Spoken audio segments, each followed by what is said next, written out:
Hi, it's Joy, and today I'm going to be watching The Wheel of Time, Season 2, Episode 1, A Taste of Solitude. I am so excited. I fell in love with this show completely beyond my wildest dreams, and Season 2 is here. I've only had to wait like a month, but it's felt like a year, a lifetime. I'm so excited. Once again, a huge thank you to everybody who watched my Season 1 reactions and the welcome I received. It still makes me a little emotional to think about. If this is the first time you have discovered my channel, I did react to Season 1 of The Wheel of Time earlier this year. It's all up unedited on my Patreon, and you can find the edited reactions here on YouTube. Season 2 I will be doing, they'll be posted unedited, same on Patreon, and then same day edited on YouTube because it's a live airing show. To prepare myself for this, I watched the 20-minute recap that they posted on YouTube. I also obviously just watched the recap that they put before the episode, and I rewatched my last reaction to like get back in my headspace. And as I was doing it, I was like, yeah, I know this. I have not left this headspace in the last month. Oh, I love this show. I'm actually like, I finished the recaps and everything, and I got ready. I was about to open OBS to like ready to start recording, and I had to like sit for a second because I was too excited. Like I couldn't form words. I was like, I'm too. I need this. I need this. And then I was like, but what if my reactions suck and everyone hates them? And I was like, I don't actually care. I just want to watch the show. It's been an afternoon, but I'm very, very excited. Before I do start, a small disclaimer is that from next Wednesday for 2 weeks, one of my absolute best friends, Sarah, is visiting me from Canada. We're gonna have quite a chilled time together. We've got a mutual friend's wedding and then various other day trips and things. So we haven't like planned out our schedule. I don't think next week's episode should be affected because it's the day before the wedding, so we're gonna have a chill day. But there is a chance that episode 5 might not come out as promptly as the other I will normally want them to, just because I will not be, you know, it's her holiday. She's come all the way here from Canada, so I'm not gonna be like, excuse me, we can't do anything today. But she's more than willing to spend like an hour or two here or there having a nap, reading a book, doing something while I react. But yes, they might not be as prompt, but otherwise I will aim to get them out ASAP every Friday. Let's go. What was that intro? I'm sorry, I'm like feeling so nervous right now, but it's like the best nerves. It's the excited nerves. It's the like, it's actually, I'm gonna press play and it's gonna happen. Ugh. Also, the verdict I came to is that I regret nothing from watching the trailer because it gave nothing away, like, at all. And hello, child. I have a feeling something terrible might be about to happen to you. That's what happened to the last little girl I saw. She got tsunami'd. Those are Trollocs. Who is this girl? There is now one who walks the world, one who was, but is not yet the dragon. One who was and will be, but is not yet the dragon. Are we back in time? Sorry. Oh, this is... Oh! These are the bad guys! Who is the child? He cannot. We are to kill him? That's a nice Sedai ring, isn't it? Excuse me. We're in the middle of a meeting. He's released. A quite important one, really. A lot of people call me Monster too, you know. What did Rand do? Because obviously, like, dragon's name, Ishamael. Obviously he, like, was not trying to free the dragon. He's the dragon, not trying to free the dark one. He was trying to imprison him. But and I know he smiled and he seemed pretty happy about life. Oh, what a shock. That man does not know how to not be scary. Why are we bringing the child out to the Trollocs? You're not a monster. Do I look like a monster to you? I mean, I know who you are, so yes.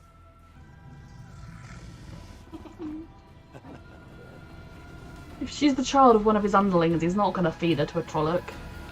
Just everyone else's children, they can be fed to the Trollocs. Hello. So she just living a normal life? Getting by? Trying to get at peace with herself to get back in contact with the One Power? Quite different from any life she's ever lived, I'm sure. I mean, she's used to looking after herself, but she normally would have the One Power to help with that. Gosh. She once was able to heat the water with a flick of the fingers. Can she still sense it there right at her fingertips?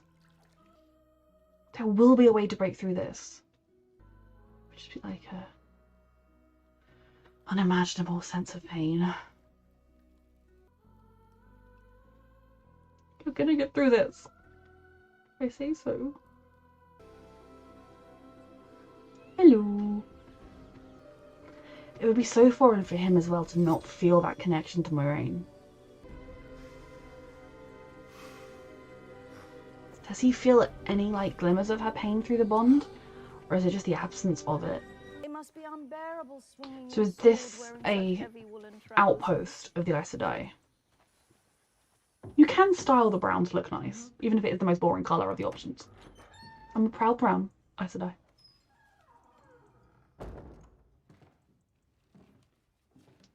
God, it's almost like she only allows herself brief moments to acknowledge the pain she's in and like the suffering she's enduring. Send him in. And then she can hide all of it down and focus on whatever. Send him in. She's keeping him at arm's length as well. Hello, my love. So she's a novice.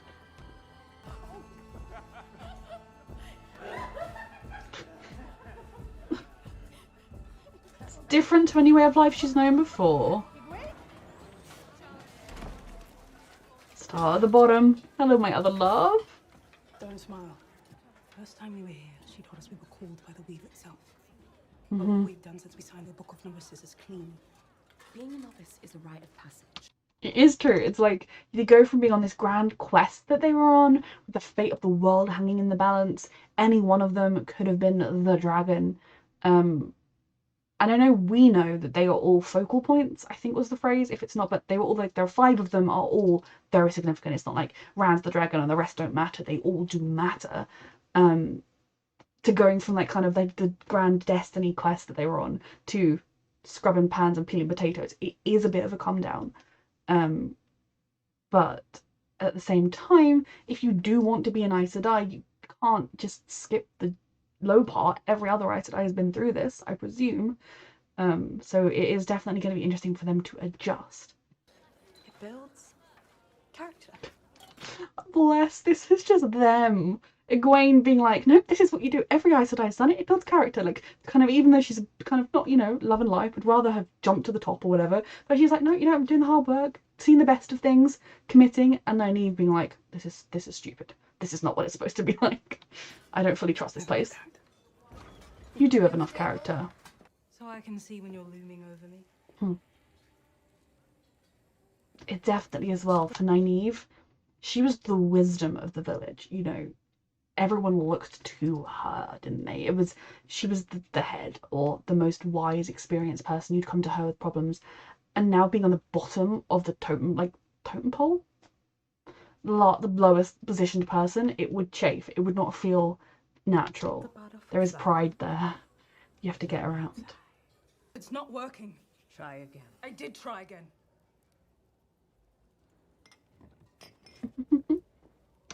And fall down.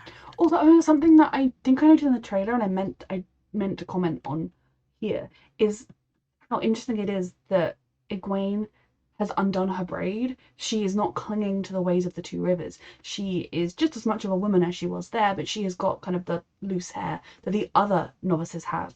Whereas Nynaeve is clinging to her braid. That is who she is. She has earned that braid through time. She is not going to undo it, whereas Egwene has. And I don't think that means she doesn't care about home. I don't think that doesn't mean she doesn't love her home. But she is adapting to the way things are. And Nynaeve is clinging doggedly to how things were and to her perception of who she was. And she's going to struggle. She needs to kind of let that breathe a little bit. Still be who you are, but allow some change to come. It will take you years of hard work to learn how to do that yourself, but you can. And yeah. I should have that much power. You can either embrace what you are or fear it. Egwene is strong, stronger than most. But you Poor Egwene. 10 times that power. Close your eyes. God, she was so raised to not trust the Aes Sedai. Oh yeah, that's Nynaeve. You didn't say it had to be clean. Nynaeve, you're being your own worst enemy, but there's a lot going on, I know that. Nynaeve is the single most potent weapon we found against the Dark in 1,000 years. Let me talk to her, at least. I mean, you're not wrong. If we can get Nynaeve to break through her block, that is excellent. But at the same time, if you kill her, then we lose her power. Has ever been hurt by a little talk? From you, a lot of people. Hello. Where are you and what are you up to? They are saddling the horses. He lives! I really thought he died in the finale and I was so upset about it. And then the way people talked about him, like I watched some of the features and stuff they did of the like behind the scenes. They had people like talking about the show and how they love of it and everything. And they referred to him and to Tom as characters that would be in it more than like one time. So I was hopeful that he was alive and just had been injured. And now I'm delighted. But what are you two up to? The hunt for the Horn of Valer awaits. Oh, so they're going after The new Perrin and tracker Mat. Endor's hired has put a... Oh, it's with those guys, yes! No, their city fell, their king fell, but they promised to guard the horn. Hello. The eyes. Is he like Perrin? Is that why he's a good tracker? Because he can commune with wolves? Can he sense it about Perrin? If Perrin can have answers, that is something. Here. They are indeed. Padden Fane was here. That's the little girl we saw at the beginning. There was a child.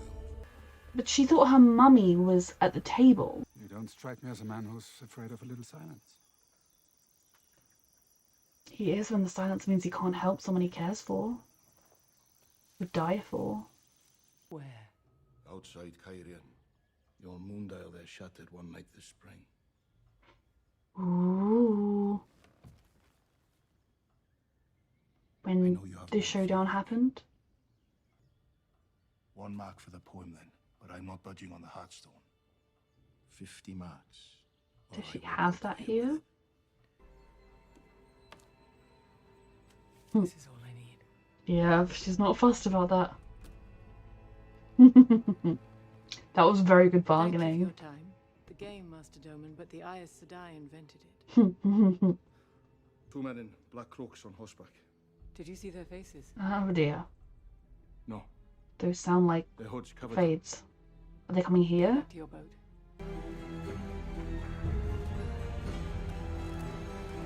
Tell me the poem. Is it like another prophecy? Is it... Save yourself a lot of time. And hurt. If you can answer that one simple question. Yeah. Why'd you come here? Do you need a moment to get dressed? She's so like, you people are so immodest. She's so uncomfortable. Bless her. I could relate. I'd be so uncomfortable. Hungry?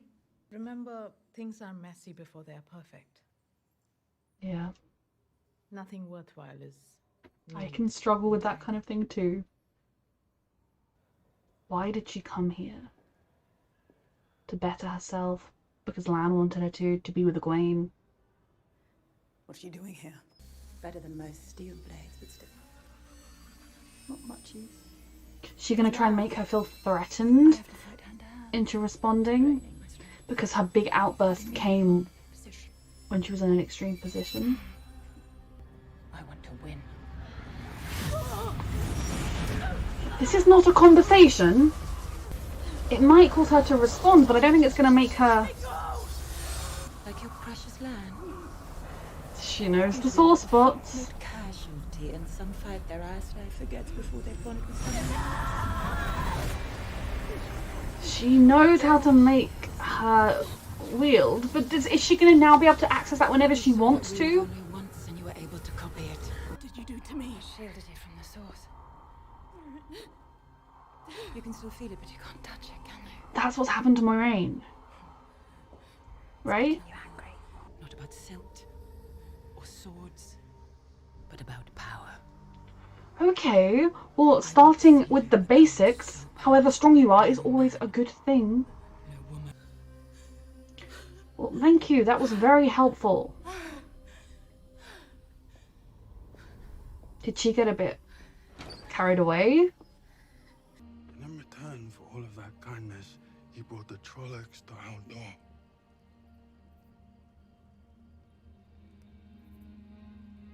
Revenge is never satisfying in the end. Stopping him because he is an evil that has to be stopped is one thing. Revenge won't help. Rage inside of me. Yeah. I won't be able to stop myself. From what? Killing him. Watching him bleed out in front of me like Layla did. Perrin. Perhaps Vane had a reason for doing what he did. Interesting. But you may find it worth asking the question. Interesting. Understand your enemy. What drives them, what motivates them. Where are Rand and Mat? Once he would have been able to sense instantly. They wouldn't need to communicate. Who was he, Moiraine? So they haven't really learned. You know, he hasn't learned how to, when she gets like this, when all her walls are up, how to break through them, because normally he wouldn't have to. He was the only person that would be the other side of them. And she is so used to him just knowing everything, and so when she puts up those walls, there's no point, but now she can hide. Is an Aes Sedai not allowed her secrets? He's your warder. Shut me out and drive me away. Don't you dare smile at me. I'll have my dinner up here tonight. My brain. Talk to him. She really is trying to drive him away. Have it wherever you want. She's trying to push him away. What did the poem say? It's Beltane. Oh. Oh, it's been a year. Can't believe I forgot. How much has changed in a year. But if you stand in a group covering each other with your shields, Oh. nothing can touch any of you. It made me think of us. All of us. And how All together of we face the you. impossible. To say I miss you both. And Rand. Layla. Especially now, this close to Beltane. Mat will manage to stay out of trouble and join us too. Now, this close to Beltane, let's promise that next year, the four of us will celebrate together. So she did Now, find Mat. I could meet you two in Tarvalon. And she's just keeping him like a pet? A single mention of Mat Cawthon. I suppose it. Oh, I was talking over it because I assumed it was the same. Us? That's so cool because it does mention Mat. Because they love Celebrate him. together. What do you want from me? Yeah, how long has he been Naivety here? doesn't suit you. I haven't touched that dagger in 6 months. Has he been here for 6 months? This is why I didn't feel 100% comfortable with Moiraine sending to the Red Sisters to find him. Even though, I understood, and I didn't fault her for doing it, if that makes any sense. Because I feel like with people like, oh my god, I know her name, Leandrin, she's not gonna, give him a fair shot. She's not gonna, she will view him as corrupt, evil man, because that's how she views most men anyway, let alone with the dagger. Does she almost want him to try and get to the dagger, and then that will prove that he's evil or something? Because at this point, if it has really been 6 months, he's been here for much of that time, if not all of that time. He isn't a threat. If he was a threat, he'd have broken out, he'd have done something. Who knows he's here? That's my main thing. If the Amelin seat knows, if all of the high up Aes Sedai know he's here, then I will feel still not 100% comfy, given that he hasn't actually done anything wrong, he's just been locked up. But I will feel like, okay, other people know. Whereas if it's just the Reds, is he getting any kind of a fair treatment here? Because mistreating him is only going to make him more likely to go to the dark. And her intentionally saying to him, oh, all these letters and they never mention Mat, when we know they do, it's kind of, Is she trying to drive him to the dark intentionally? Yeah, so much loss. And oh, Perrin, my love. The last time he did one of these, his wife was with him. Things weren't perfect, but they had each other and they loved each other. Not ready to let it go. It's okay. Miss Ran so much. I know. He's alive. Don't know where or in what shape. Complain about this place. I'm not going anywhere. Oof, he is trying to escape. Good on him, to be fair. So is Nynaeve only here to look after Egwene? Like, is that the reason she's come to? That she came here because Egwene was going here and she is so used to being kind of shepherding these people, that her friends, her family, and now she has to stay with her? I think Nynaeve isn't fully sure herself why she's here. I love their love for each other. For Rand, may his spirit find its way back to us. In this life or the next. I love. He I gave his hate life them. to save us all from the Dark One. I hate that they're grieving him and he's not dead. He's got his own little lantern. Where are you, sweetheart? What is he up to? He should not be alone. I think you're taking this all too personally. He cooks her dinner and everything. Most women never recover. Most women die. Well, she wasn't But not fully Lorraine Sedai. stilled or whatever. Every single day she fights, she wakes up, and she puts one foot in front of the other. I don't look at Moraine Sedai and see a selfish woman. I look at her and I see strength. Strength that any of us could. It's time for you to be quiet and really listen.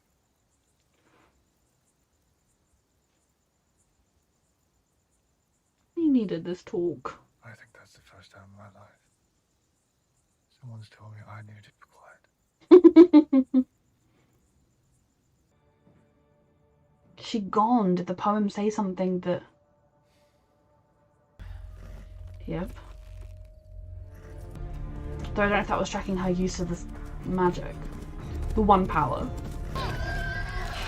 Fuck, yep. I was saying, aren't the Fades coming here? This is why we don't travel alone. When we're cut off from our source of fighting, in particular. Because the Fades were following the guy, but they could have been following him to try and find her. Perhaps with the expectation that she would be with the dragon. Maybe they are just looking for her in general because they know that she's been like onto them and she's still looking for things to do with them. Because it could also be because she was originally with the dragon, so maybe she still is. There's a lot of shadow here.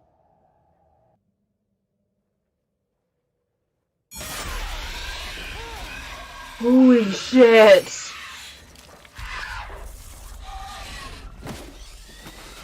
Okay, was it alone? Was it alone? Was it alone?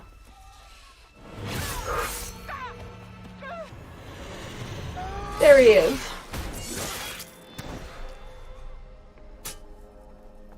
He saw two men, right? So it's only two? No, fuck. Why are there so fucking many? Oh. This is just cheating using the shadows. They still can communicate.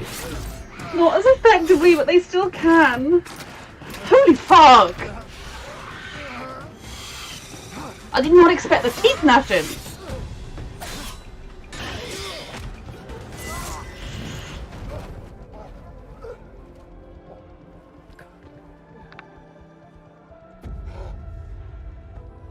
How many fucking shades are there? And how threatened is the Dark One by Moiraine? Fuck.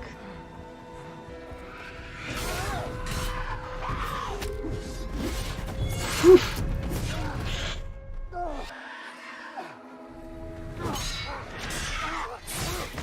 Holy shit!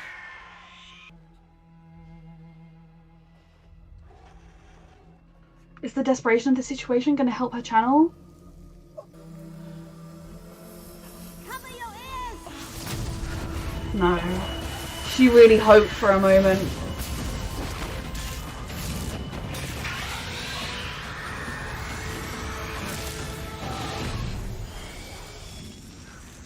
Whoa. What aren't you telling me? Uh-huh. Trust him, Moiraine. You love each other. You have been through so much together. The show is back and it's fantastic. Okay, so like, if I'm being completely honest, the editor side of me is not happy there are 3 episodes in one day because I need to edit 3 episodes today and editing takes ages. But the lover of this show of me is thrilled with 3 episodes and it's like, why is it not the whole season? In fact, why is it not 10 episodes? Give us 15 episodes. So you may not have filmed 15, but I'll take them. Okay, so the final battle, the battle with the Shades, was done so well. Not just the choreography with Lan, even with Moiraine, but the way the Shades materialized. Like, it didn't just look like there was a dude hiding in the shadows. Like, we as the audience didn't have knowledge that the characters didn't. It wasn't like one of those situations where you see the shadow looming up behind Moiraine before she's noticed it or whatever. We truly noticed it after she noticed it in a lot of ways. Like, it was done so well. You truly felt they were moving with the shadows, and any shadow in that extremely shadowy place could have contained a Fade. And I am freaking terrified of them right now, and I'm very glad it's the middle of the day and the lights are on. The way that one gnashed his teeth, I know they have freaky mouths, and it makes sense that they use them in fighting, but I was not ready for that. Really was not ready for it. Okay, another thing that I mean, I say I liked, obviously, like, I hated because they got hurt, but it's so, I love that this fight, you really felt the stakes of the fight because both Moiraine and Lan were injured pretty badly. You know, it wasn't they got one tiny scrape, they were being scraped again and again and again.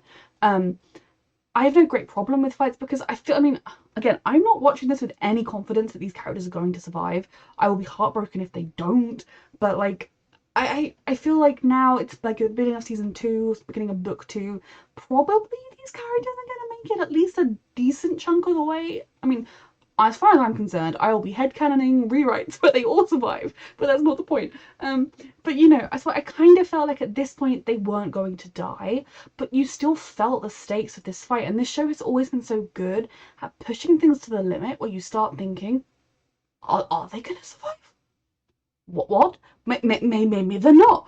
They did it so well. You really felt the stakes, desperation in this moment, and how this fight would have gone 1,000 times differently had she still been able to skill, had they still had their bond in the way they used to have it. Because they used to, like the first episode when we saw them fighting off the Trollocs, they could just move and think, and they were just so in sync with each other.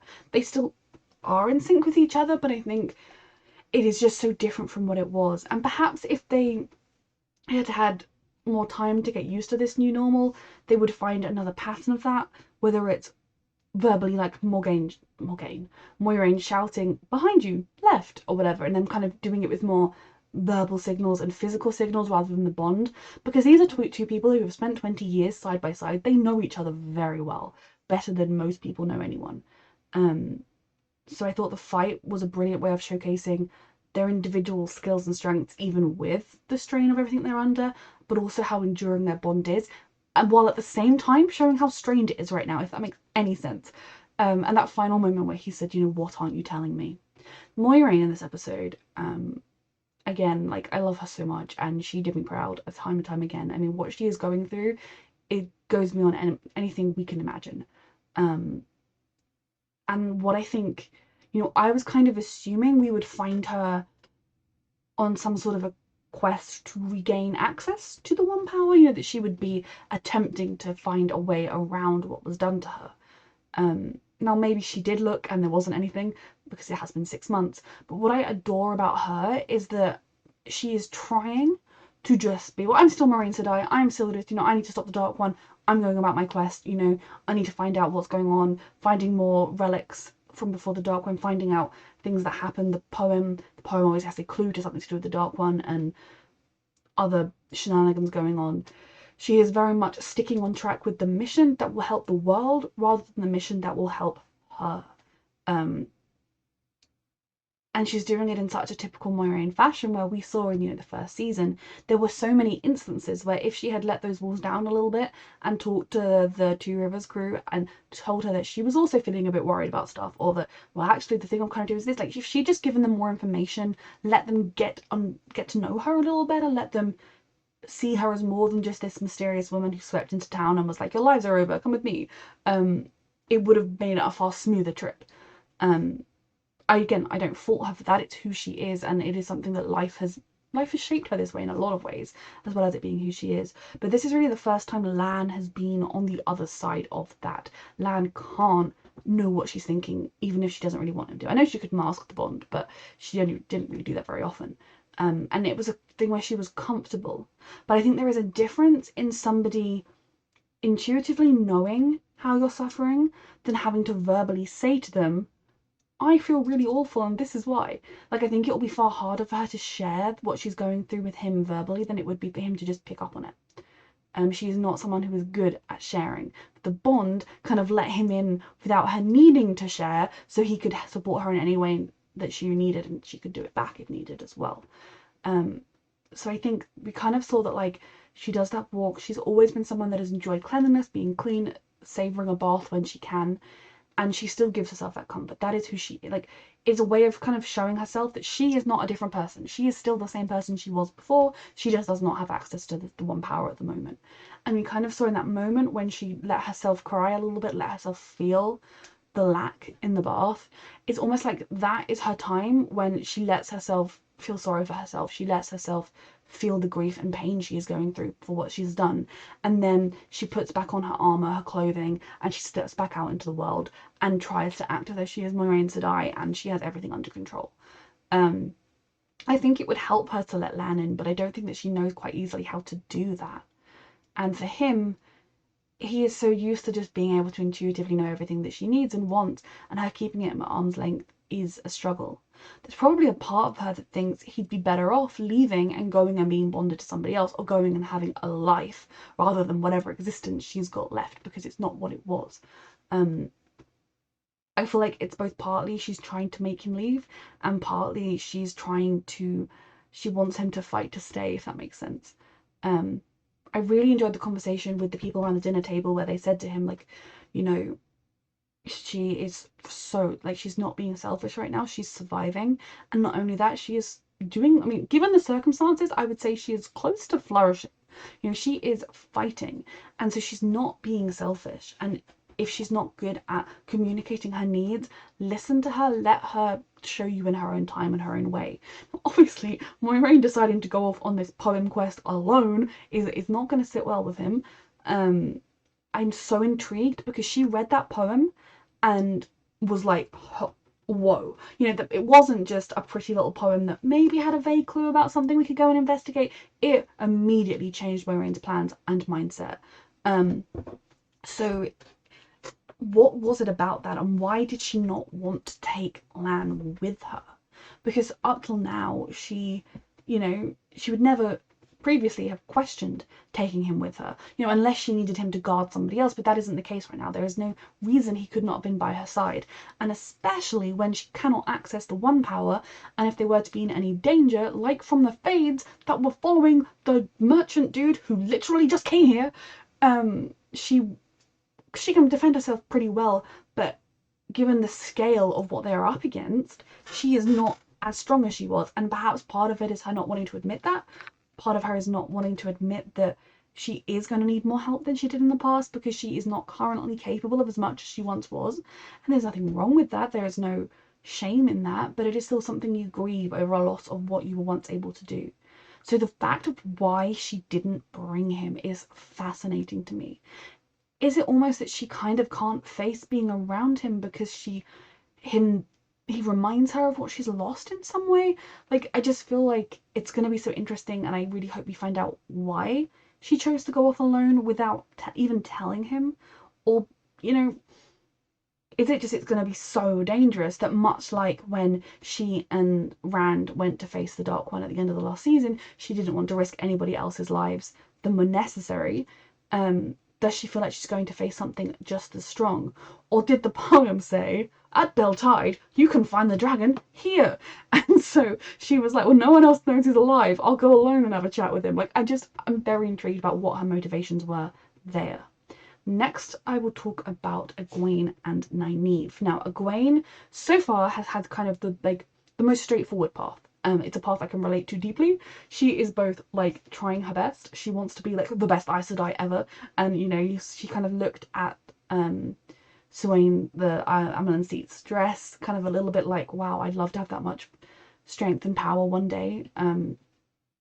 She wants to do her best. She wants to thrive. She wants to rise to the top. She definitely is struggling, as Nynaeve is, with going from being on this life and death quest to being the bottom rung of the ladder, doing the cleaning. And in this place where, you know, she's kind of used to a certain amount of propriety and modesty, and then she just goes, she's expected to go and clean, and they know that, and then they're just having a little threesome, and it's like, I shouldn't be here. Like, I would find that, I mean, let them do what they want. I have no problems with that, but I feel like I should not be intruding. You know, in a lot of ways, kind of her struggling to fit in here, wanting to do the best, to be the best version of herself, struggling with finding her place, struggling with, oh, what was she seen as let loose or whatever. I was like, Egwene, my girl, I feel you. I mean, like, that was me at school. So I think she is very much throwing herself headfirst into being an Aes Sedai. And a part of that could well be so she doesn't think about what she's lost. You know, there was that one brief moment where she imagined going to the White Tower and Rand coming to train to be her warder. And I think in that moment, maybe deep down, they both knew he was the dragon already. So both of them kind of knew it was never actually going to happen that way. But there was that brief moment where she envisioned a life for herself here, which would have involved the man she loves, and you know, it would have been a far warmer prospect than what she's currently potentially facing. Also, I think she really wants to be the best, and then constantly being told, oh yeah, your best friend is actually better than you.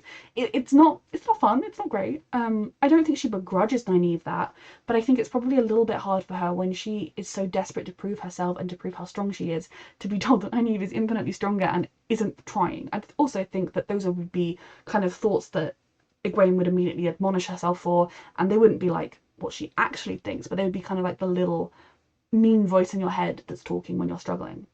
But she is giving it her all, she is trying. I would be struggling in the same way she's struggling. And I think she's also struggling with not knowing how to help Nynaeve, with mourning Rand, with Perrin being far away, with none of them knowing where Mat is. Egwene is doing her best. So is Nynaeve. But Nynaeve is struggling with a capital S in a very different way. It's very interesting to explore why she's blocked. I do think a part of it is she is afraid of her power, of just how strong it is. You know, she said nobody should have this much power. I wonder if part of it is because she's essentially almost killed herself with that power already. You know, her second ever real wielding of it, she sacrificed herself to protect Egwene from the city-saving firework display. Could it be that she knows what it is to be brought to the brink of death from that much power, and knows also the absolute sense of joy and release she was feeling when she was letting herself use all of that power? Because to begin with, she and Egwene were like, oh my god, I love it. And then as they started to have the life drained from them, that's when it changed. So I think she is definitely a little afraid of how strong she is. There will also be her deep-rooted mistrust of the Aes Sedai, as much as Moiraine did prove herself. She was raised by the old wisdom to be told that they were stuck-up people who didn't care about anyone, who didn't accept someone. It's interesting that, like, you have to have a certain level of power to become an Aes Sedai, and yet they're also like, we're just running out of Aes Sedai people. It's like, just train everyone as much as you can. I mean, I suppose it could be more of a risk to that person at the end of the day. So the reason behind this block is very interesting to kind of try and puzzle out where it comes from. Then there's also why she came here. At first glance, you would say to be with Egwene. She wanted to be with Egwene. Egwene had just, you know, lost Rand, they'd lost everything. She's just come here. I think she's also here because she can't really just just go back to the Two Rivers and just be a wisdom. As much as there is no shame in that life, after everything she's lived, the scale of the quest that she's been on, it would feel very strange to go back there, and to go back there without the charges she set off to go and find and help would be very, very peculiar for her. I think part of her knows the scale of this power. She needs to learn to control it now that she can tap into it. There could even be the fact that maybe Lan wanted her to go and be an Aes Sedai, even though it would mean that they would most likely not have a chance to be together. There are a lot of puzzling reasons to work out why she came here. At the end of the episode, she seemed to be implying it was to be with Egwene, so Egwene was never alone. But at the same time, if that is the reason she came here, I kind of feel like she probably shouldn't stay for that reason alone. As much as, like, Egwene needs someone, and I love that she's here, and I love that they love each other, but in terms of, like, sometimes you can be too selfless and actually do yourself harm from looking after somebody else's interests so much over your own. If being here is actually bad for Nynaeve, for whatever reason, she maybe should also leave. I don't entirely know what she would want to do, where she would want to go. Maybe she would go back to being the wisdom of the Two Rivers, but I think she's experienced too much for that. I feel like she's just a little lost right now, because of all of them, in so many ways, she was the most settled in her life. I know she's only a few, like 3, 4, 5 years older than the rest of them. She's not like old, but she was the wisdom. She had a job, a role, respect in a town. People looked up to her, but she had, like, you know, she was in her job, and it was her job for life. And I know it's not a job, but you know what I mean? She was set for life on her plan. Egwene was at the cusp of things. She was choosing between being a shepherd's wife and being a wisdom, but she had just become a woman. She was still leaving behind being a sort of a child with a girl with minimal responsibilities and issues. Obviously, she will have work, she will have helped her parents in their inn and things like that. I'm not saying that she had a pampered life, but Egwene was very much figuring out who she was going to be, whereas Nynaeve thought she knew who she was. Similarly, Rand, yeah, he helps his father with this farm and the sheep. The ale they used to brew. Like, he very much knew he was just going to take that on, but it was still his father's farm. It was not his. He was still very much the kid, the one that, you know, didn't have to ultimately make the responsibilities and the choices. Mat, similarly, was just getting by, bit by bit, trying to survive, trying to make sure his sister survived, bless him.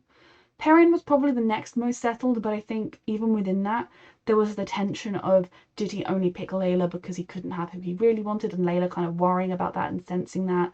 I think he was feeling a little bit unsettled in his life anyway, and that hopefully would have died down and they could have had a long and happy life together, but he wasn't feeling as secure in his life as Nynaeve was at that point. So she is really the one that has had the biggest change from the life that she had no reason to think would go any differently. I'm very intrigued about where she is going to go from here. And I think the differences between how they are approaching the White Tower is really shown in their hair. Egwene's hair is down, it is loose like all the other novices. Nynaeve's hair is in its Two Rivers braid. And we know it's a huge thing in the Two Rivers that when you become a woman, you braid your hair. Egwene had her hair in a braid the entirety of season 1, other than when the hideous, disgusting, inquisitive people unbraided it. Almost violated her by unbraiding her hair. They did far worse things, but you know, it was kind of, that was the only time after it was braided that she ever had it unbraided. So it is very interesting that Nynaeve is clinging so strongly to this, whereas Egwene has let it go. I wonder how Nynaeve felt the first time she saw Egwene with her hair unbound. Did she feel a little bit like it was a betrayal of the Two Rivers? I don't think it is. I think you change, you adapt to the situation you're in, and there's nothing wrong with that. I also wouldn't think there would be anything wrong if Egwene were to decide to go back to braiding her hair. But it's just very interesting to me. Nynaeve is the character that I feel like I don't have the solidest footing on how she's doing and what's motivating her, what's driving her right now, but I think that's partly because she herself doesn't really know those things.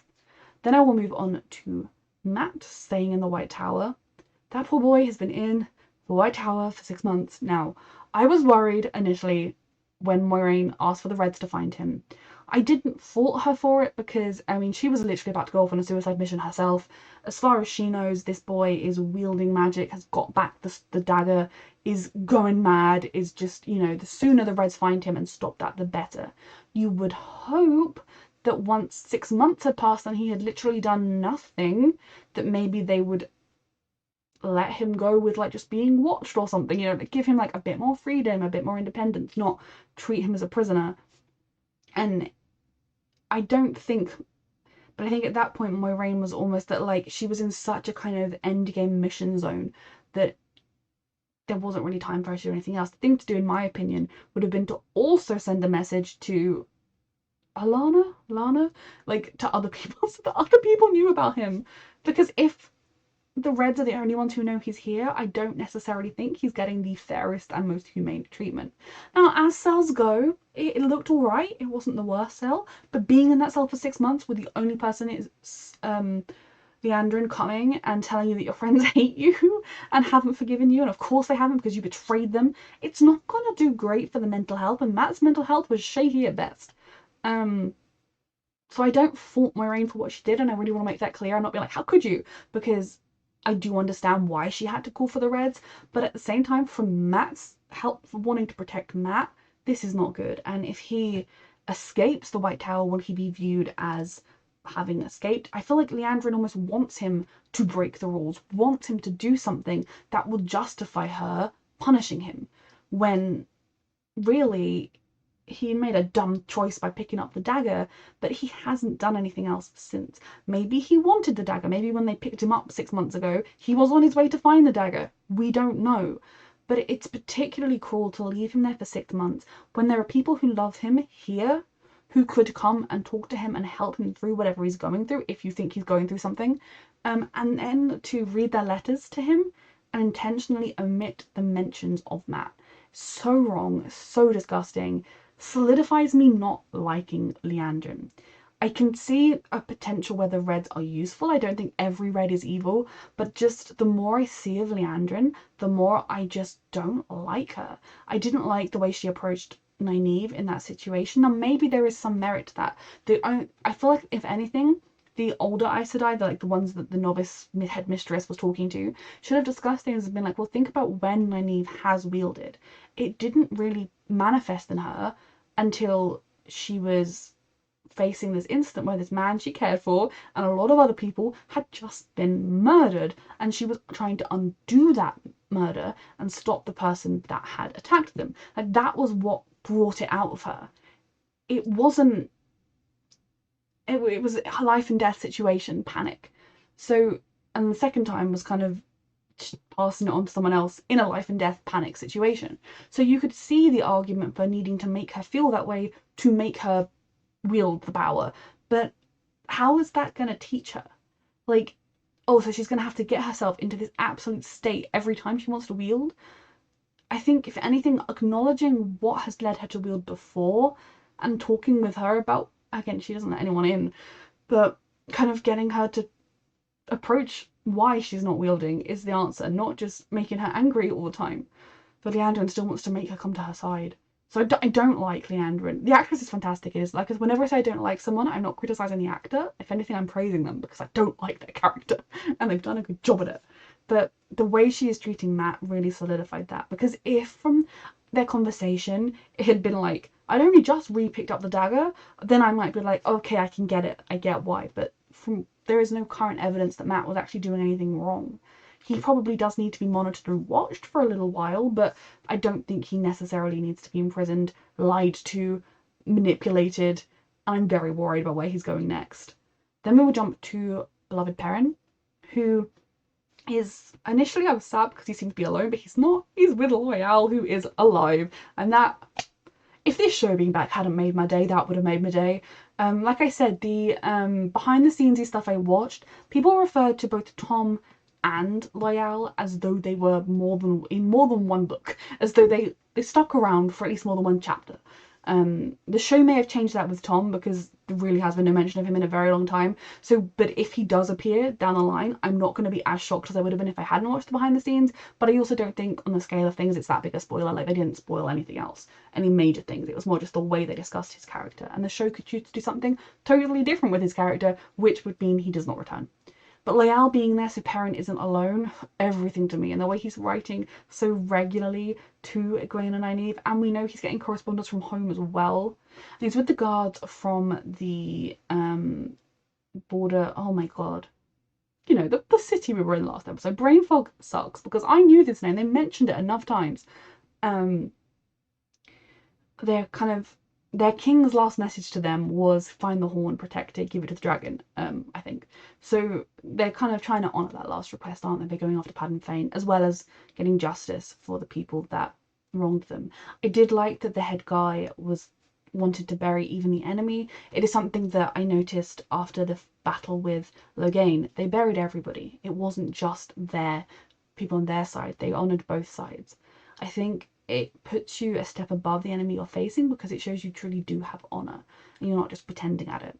I do not blame Perrin for struggling with revenge. I think a lot of his struggles with that burning desire to see someone that he blames for Layla's death and everything that happened in the Two Rivers is so tied in with the fact that it's not even just that Layla died, it's that he was forced to do something that killed her. It was an accident, it was non-intentional, but it is going to be not only is that the case, but then they saw each other and Padden Fane had the nerve to like taunt him as he had just stabbed his friend. Like, the man is a bitch. It was very, very interesting to kind of have that talk between the two of them with Perrin. Really, he is struggling, and I think in some ways it's hard that he's alone without anyone else from the Two Rivers because there is nobody else that he can really fully talk to who would understand the specific pain he is experiencing. Obviously, he's like looking at this guard and he's saying to him, well, you know, your city fell partly because of this man. How could you ever treat him with respect? Like, and I don't blame either. I don't blame Perrin for that. But the most exciting thing for me with Perrin is the fact that he has met someone who has glowing eyes, who communicates with animals, who can also see the same things he can see. The man seems to have recognised in Perrin that that's a thing as well. Fingers crossed Perrin's going to get some answers. Perrin deserves answers, because if he knows what he is, why he can do what he can do, it might help him to grow stronger in that, to trust it more and to learn more about it. So I'm so excited for him to get to do that. Then, of our main characters, the one we saw the least this episode, young Mr. Dragon himself. What you doing, mate? How are ya?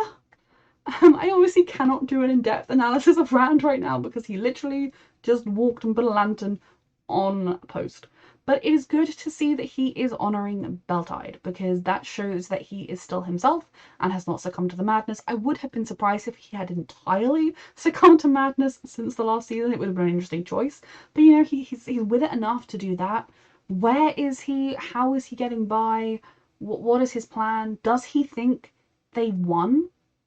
Does he think they stopped the Dark One so he can just survive until the madness takes him or he dies? We will find out. We don't really have any more information on Rand than we did at the beginning of the episode, and that is okay. We will get to it. But like, sweetie, are you eating? Do you have a warm bed at night? Are you okay? So then the first scene was particularly interesting. Like a council of the Dark One and his Dark Ones. Is the Dark One's name Ishamael or something? The little girl interests me because was that the so I'm guessing the thing they saw, the people they came across being attacked, and the little girl they saw running around, and the guy who had been at their city dying, that was after the first scene we saw. And we saw the little girl surviving. Now, she seemed to think her mum was at the table, because then when the Dark One like leant under the table and talked to her, did they just keep a kid alive? Do they do that occasionally to raise them up to be a dark friend? That was intriguing. I don't fully know everything that was going on there, but I'm sure we will uncover it as we go on. This was a fantastic first episode. I have talked for like half an hour. I'm so sorry. I hope these rambles were vaguely interesting. I am so excited for the rest of this season. This will be edited as soon as it can be after I finish watching the 3 episodes, and I will try and get all 3 up on Friday. I might not all be Friday. They might have to go over the weekend, but we will see. Thank you. A reminder that you can find the unedited version of this reaction on my Patreon, and thank you so much for watching.